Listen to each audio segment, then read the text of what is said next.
Hello there. Welcome to the interior of my car. I find it necessary to try to say something here.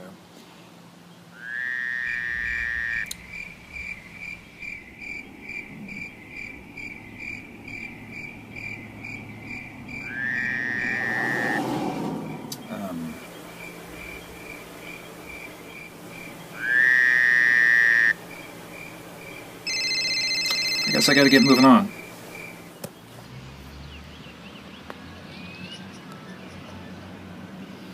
Hello? Boy, I am really distracted.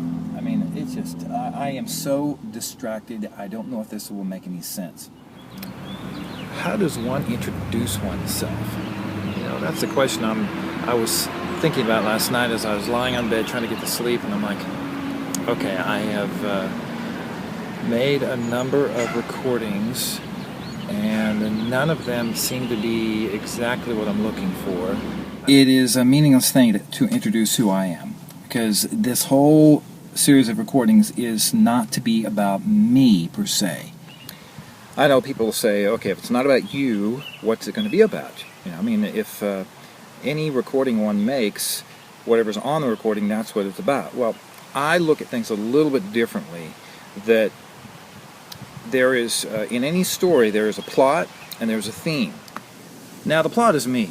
I mean, I cannot deny that. I mean, because I'm the main character in all of these recordings. I'm the one that is there from one setting to the next to the next. I mean, that's clear.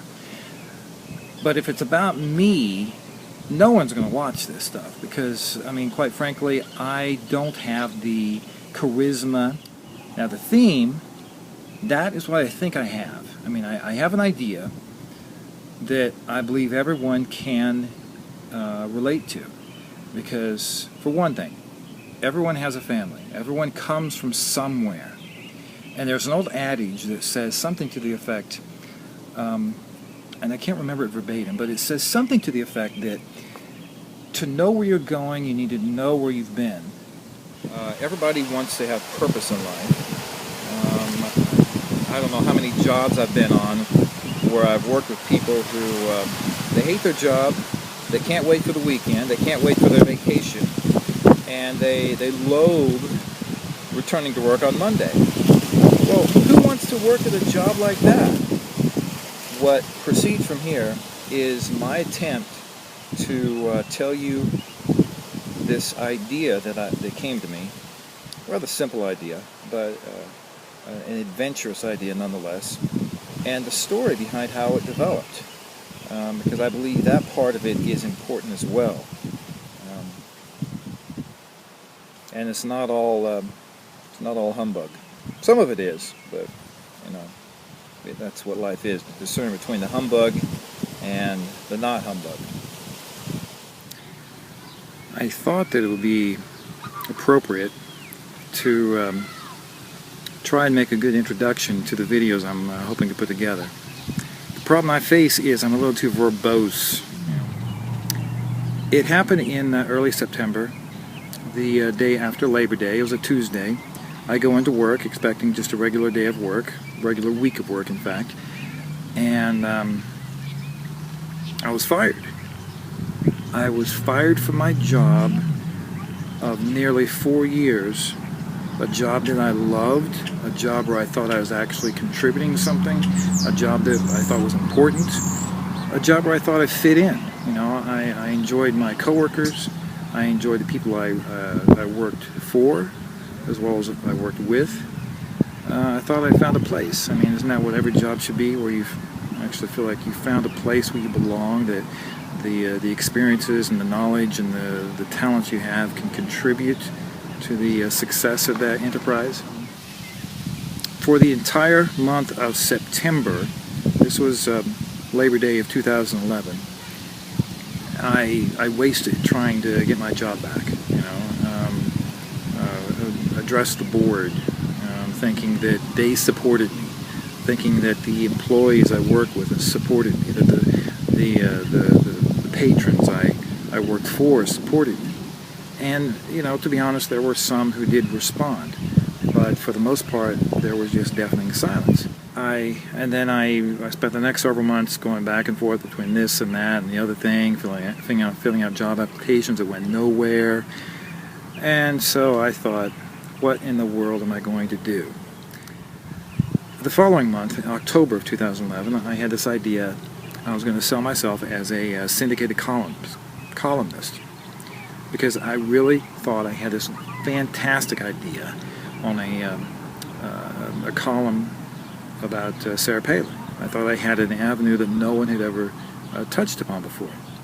I also had a great idea on recording my experience when I visited the U.S. Capitol in Washington, D.C. back in December of 2010. Saw the Senate in action, and it is quite illuminating. And there's a third piece. I can't remember what exactly. I wrote a review of the book, The Adventures of Huckleberry Finn. And the interesting thing about the classics is people will say, "Yeah, I read that in high school," blah blah blah. Sorry about that. And but if you don't reread them as an adult, you are so missing out. And there were a couple of revelations that I picked up on from rereading Huckleberry Finn as an adult that I missed when I was a kid. And I thought that was an interesting article as well. But that didn't pan out because, as I found from my travels trying to solicit newspapers to run my column, they don't have any money. It was either February the 2nd or February the 3rd of this year, 2012, that I drove my dad to Abilene, Kansas. He lives in Great Bend, Kansas. It's about 90 miles east of here. And he was scheduled to meet his brother, my Uncle Jim, and they often do this. They get together, they meet at Burger King there in Abilene and just have a great time talking and reminiscing and so forth. So I drive him there. I drop him off at Burger King. I go out to lunch, come back a couple hours later, thinking, well, maybe they'll be done. They're not. So I decide, why don't I go and visit the Abilene Cemetery? My family, when coming west, basically settled in Abilene, and there's a lot of sextons in Abilene, and from what I've been able to discern through my genealogical research, if your name is Sexton and you live in Abilene, Kansas, I'm related to you. So I go to the cemetery and I take a picture of every headstone with the name Sexton on it. A few of them I knew, probably half of them my dad knew. And then from that point, I had noticed an internet advertisement for a genealogy website offering a free 2-week trial. And I thought, why not? I had done some genealogical pursuit, trying to build a family tree a few years ago. Why not pick up on that and see what else I can find? Maybe take those the headstone information, see how I can plug them in, see who these people are, and see what can happen. I did that, found amazing information. It's a thrill to learn about your past and where you're from. Sometimes, so many of us, it seems like we go through life, we don't know anything about our ancestors, and it's almost like you walk through life with amnesia. I began building this family tree through this website, and then the idea strikes me.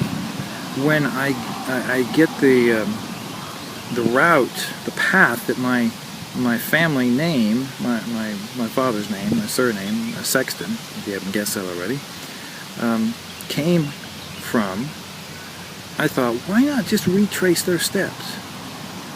Why not start here and just follow the same route they took to come west, and stop in every town that you find, look for whatever information you can.